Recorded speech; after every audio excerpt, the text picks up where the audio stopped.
naitwa Zura Mohamed Mtenje kutoka Lunube Shuleni.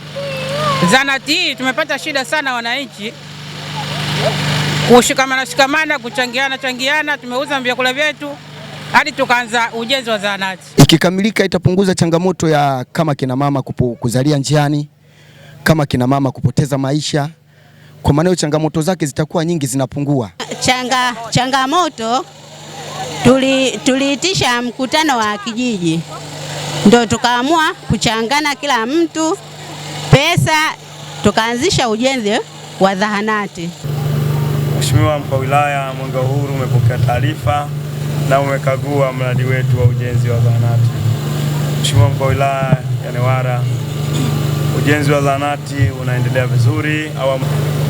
Mheshimiwa Mkuu wa Wilaya, tunashukuru sana wananchi hawa kwa kuweza kuanzisha ujenzi wa zahanati hii ili matibabu waweze kuyapata katika maeneo yao ya karibu.